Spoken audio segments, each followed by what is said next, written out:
Stage 4 మోకాళ్ల అరుగుదలకి నొప్పి లేకుండా కీళ్ల మార్పిడి ఆపరేషన్ చేయబడును. Doctor Ramesh Gajula, endoscopic spine ortho surgeon and pain physician, Panacea spine pain ortho and sleep centre, Uppal, Hyderabad.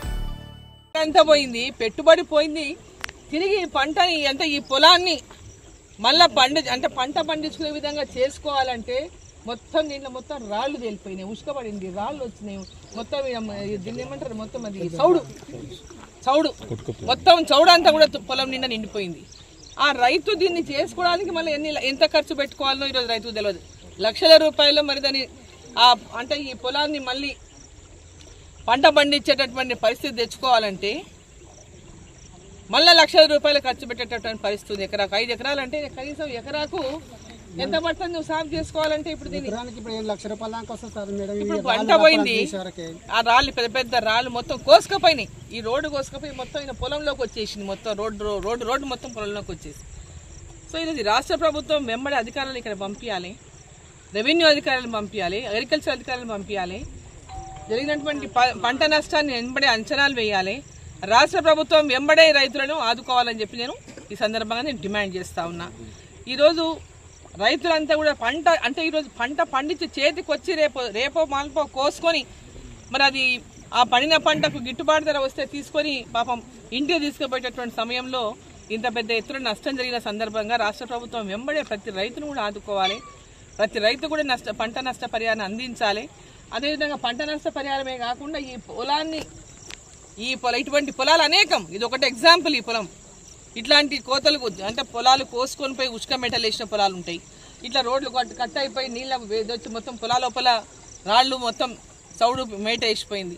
So ఇటువంటివన్నిటిపైన కూడా అంచనా వేసి రైతుల్ని కూడా కాపాడాల్సిన బాధ్యత ఈ రాష్ట్ర ప్రభుత్వానికి ఉన్నది. మేము ఎకరాకి ఇంత ఇచ్చినాం, ఎకరాకి అంత ఇస్తాం, కేవలం కాగితాల మీద రాతలు కాకుండా వాటిని ఎంబడే రైతులకు అందజేసి అమలు చేసి రైతులకు అండగా నిలబడాలి రాష్ట్ర ప్రభుత్వం అని చెప్పి సందర్భంగా నేను కోరుతాను.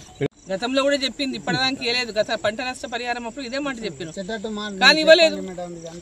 500 రూపాయల బోనస్ అన్నారు పంటలకు, ఏడని ఇచ్చిండ్రా చెప్పండి?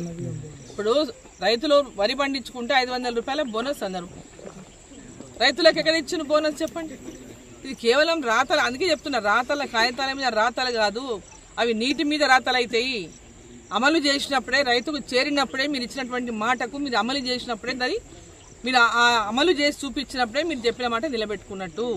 ఆ ఇచ్చిన మాట నిలబెట్టుకోవాలి, వెంబడి అమలు చేసి తీరాలని చెప్పి నేను డిమాండ్ చేస్తున్నాను. ఇప్పుడు రాష్ట్ర ప్రభుత్వం బాధ్యత, ఇవన్నీ అంచనాలన్నీ కూడా కేంద్ర ప్రభుత్వానికి, ఈ రాష్ట్రంలో ఎంత పంట నష్టం జరిగింది, ఏ విధంగా రోడ్లు కానీ పంటలు కానీ నష్టమైన రాష్ట్ర ప్రభుత్వం పంపించాల్సిన బాధ్యత రాష్ట్ర ప్రభుత్వానికి.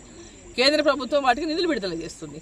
లాస్ట్ టైం వచ్చినటువంటి ఇట్లాంటి వరదల వల్ల పెద్ద ఎత్తున పంట నష్టమైనప్పుడు, రోడ్డు పాడైనప్పుడు కూడా ఇక్కడ నుంచి అంచనాలు పంపించిండ్రు.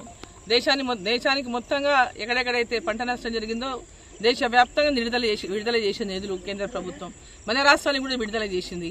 ఆ నిధులను కూడా ఇప్పటిదాకా పూర్తిగా రైతులకు ఇవ్వలేదు, ఆయా ప్రాంతాల్లో రోడ్లను కూడా సరిచేయలేదు ఇప్పటిదాకా. చరిత్ర సృష్టించినోడు ఇప్పుడు ఆ చరిత్రని తిరగరాయబోతున్నాడు.